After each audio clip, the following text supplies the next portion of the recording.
It was a dark and stormy night when Sarah and her boyfriend Matt were driving back from a weekend camping trip. They had been driving for hours on the deserted highway, with no other cars in sight. As the rain began to pour down harder, they realized they had missed their exit and were now lost in the middle of nowhere. As they searched for a way to turn around, they spotted a narrow road leading off the highway. Matt suggested they take the road, thinking it might lead them back in the right direction. But as they turned onto the road, the GPS signal on Sarah's phone went out, leaving them completely directionless. The road was winding and treacherous, with tall trees looming on either side. The rain continued to beat down on the windshield, making it hard to see. They drove for what felt like hours, but the road seemed to stretch on forever. Sarah started to feel uneasy, and Matt was clearly on edge as well. As they rounded a bend in the road, they saw a dilapidated old house on the side of the road. The house looked abandoned and run down, with the windows boarded up and the roof sagging. Sarah and Matt both felt a sense of dread, but they were desperate for help.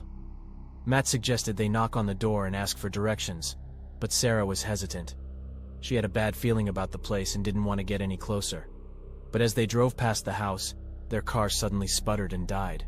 They were stuck in the middle of nowhere, with no cell signal and no way to call for help. The rain was still pouring down, and they were soaked to the bone. As they sat in the car, trying to figure out what to do, they heard a sound coming from the woods. It was a low, guttural growl, like nothing they had ever heard before. Sarah and Matt were frozen in fear, unsure of what to do. Then, they saw a pair of glowing eyes in the darkness, getting closer and closer. Without a word, they both got out of the car and ran back towards the house. As they approached, they saw that the door was now open, creaking slowly in the wind. Inside, they heard the sound of footsteps and murmuring voices. They stepped cautiously inside, their hearts pounding with fear. The inside of the house was even more decrepit than the outside, with peeling wallpaper and rotting floorboards. In the dim light, they could see that there were people inside the house, dressed in ragged clothes and huddled together. One of the people turned to them and spoke in a raspy voice. "You shouldn't have come here," they said. "This is our home now, and we won't let you leave." Sarah and Matt tried to run, but the group of people surrounded them, trapping them in the house. They tried to fight back, but they were outnumbered and overpowered. They were dragged deeper into the house, where they saw things that made their blood run cold. There were human bones strewn about the floor, and strange symbols etched into the walls. The people who had captured them seemed to be chanting some kind of ritual, and Sarah and Matt realized with horror that they were in the midst of some kind of demonic cult. As the chanting grew louder and more frenzied, Sarah and Matt knew they had to escape before it was too late. They struggled against their captors, fighting for their lives, but it was no use. They were dragged to the center of the room, where a dark portal had been opened. With one final push, they managed to break free and run towards the portal. They jumped through just as it began to close, finding themselves in a completely different place. It was a dark, ominous forest, with no signs of civilization in sight. They were exhausted and terrified, unsure of where to go or what to do. As they stumbled through the forest, they could hear the sound of footsteps behind them. They turned around to see a group of hooded figures chasing them, their eyes glowing with an otherworldly light. The figures were faster and stronger than any human, and Sarah and Matt knew they had no chance of outrunning them. In a last-ditch effort to save themselves, they found a nearby cave and quickly ducked inside. The cave was dark and damp, with a musty smell that made Sarah and Matt's stomachs turn. They huddled together, trying to catch their breath, but they could still hear the sound of footsteps echoing through the cave. Suddenly, they heard a voice coming from the darkness. It was low and guttural, and sent shivers down their spines. "Welcome to our home," the voice said. "You'll be staying with us for a very long time." Sarah and Matt were paralyzed with fear. They couldn't see who was speaking, but they could hear the sound of claws clicking against the cave floor. They knew they had to get out of there, but they were trapped. As they waited in terror, they suddenly heard the sound of a horn blowing in the distance. The hooded figures outside the cave seemed to react to the sound, and their footsteps grew fainter as they retreated back into the forest. Sarah and Matt hesitated for a moment, unsure of what to do, but they knew they had to follow the sound of the horn if they wanted to survive. They stumbled through the darkness, with the sound of the horn growing louder with each step. Finally, they emerged from the forest and found themselves on the edge of a small village. The villagers were all gathered around a large bonfire, and they welcomed Sarah and Matt with open arms. They told them that the horn had been a signal, meant to warn the villagers of the demonic cult that had been terrorizing the area for years. The villagers had managed to hold them off that night, but they knew they would be back. Sarah and Matt stayed with the villagers for a few days, recovering from their ordeal. They learned more about the cult and the dark history of the village, and they knew they would never forget what had happened to them. Eventually, they decided it was time to leave and continue their journey home. As they drove away from the village, they couldn't help but feel a sense of unease.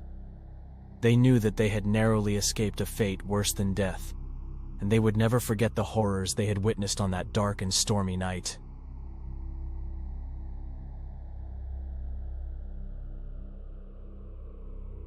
As the sun began to set on the long stretch of highway, Sarah felt a sense of unease creeping up on her. She had been driving for hours, but the thought of spending another night alone in her cramped motel room was unbearable. She had already passed the last town for miles and was desperately searching for a place to rest, but the barren landscape offered no solace. Just as she was about to give up, Sarah spotted a small sign on the side of the road. It read, "Shortcut to Cedar Falls." She hesitated for a moment, but the promise of a quicker route and a cozy bed at the other end was too tempting to resist. Without another thought, she turned off the highway and onto the narrow dirt road. As she drove deeper into the forest, Sarah felt her anxiety growing. The road was winding and treacherous, with sharp turns and steep drops on either side. The trees seemed to loom over her, casting eerie shadows on the road ahead. She tried to shake off the feeling of dread, reminding herself that she was just tired and overthinking things. But then, as she rounded a particularly sharp bend, Sarah saw something that made her heart skip a beat. A figure was standing in the middle of the road, its back turned to her. It was tall and dark, with long, spindly limbs that seemed to stretch impossibly far. Sarah slammed on the brakes, but it was too late. The figure turned around, revealing a face that was twisted and contorted into a grotesque mask. Its eyes glowed with an otherworldly light, and its mouth twisted into a hideous grin. With a sudden burst of speed, the creature lunged at Sarah's car. She screamed and tried to drive away, but the road was too narrow and winding to maneuver. The creature clung to the hood of her car, its sharp claws scratching and scraping against the metal. Sarah's mind was racing with fear and confusion. What was this thing? Where had it come from? And how was she going to get away from it? As she rounded another bend, Sarah saw a glimmer of light in the distance. It was a small cabin, nestled in a clearing just off the road. Without another thought, she floored the gas pedal and raced toward the cabin. The creature on her car screeched and howled, its claws digging deeper into the metal. But Sarah refused to be deterred. She drove straight into the cabin, crashing through the wooden walls and bringing the whole structure down around her. In the chaos and confusion, Sarah managed to escape from the wreckage of her car. She stumbled out into the clearing, gasping for air and searching for any sign of help. But what she found was even more horrifying than the creature that had attacked her. The clearing was filled with dozens of similar cabins, all in various states of disrepair, and the inhabitants of those cabins were even more terrifying. There were creatures of every shape and size, with twisted limbs and gaping maws. Some of them were humanoid, while others were more like animals. But all of them had one thing in common. They were hungry. Sarah tried to run, but it was no use. The creatures closed in on her, their sharp teeth and claws glinting in the moonlight. And as they tore into her flesh, Sarah realized the terrible truth. She had made a wrong turn and ended up in a place where she was never meant to be. The pain was excruciating as the creatures continued to feast on Sarah's body. She cried out in terror and agony, but no one came to her rescue. The creatures were relentless, tearing and shredding her flesh until there was nothing left. In the stillness of the night, the clearing was quiet once more. The creatures retreated back to their cabins, satiated by their gruesome meal. All that remained was the wreckage of Sarah's car, and the memories of the horror that had transpired. Days passed, and the highway remained eerily quiet. No one else had made the mistake of taking the shortcut to Cedar Falls. But then, one night, a young couple driving home from a concert took a wrong turn and found themselves on the same treacherous road. At first, they didn't see any signs of danger. The trees were still and silent, and the moon cast an ethereal glow over the landscape. But then, as they rounded a bend, they saw something that made their blood run cold. There, in the middle of the road, was a creature. It was tall and dark, with long, spindly limbs and glowing eyes. Its mouth twisted into a hideous grin, and its claws gleamed in the moonlight. The couple tried to reverse, but it was too late. The creature lunged at their car, its claws scratching and scraping against the metal. They screamed and tried to drive away, but the creature was too fast. As the creature tore into their flesh, the couple realized with horror that they had made the same mistake as Sarah.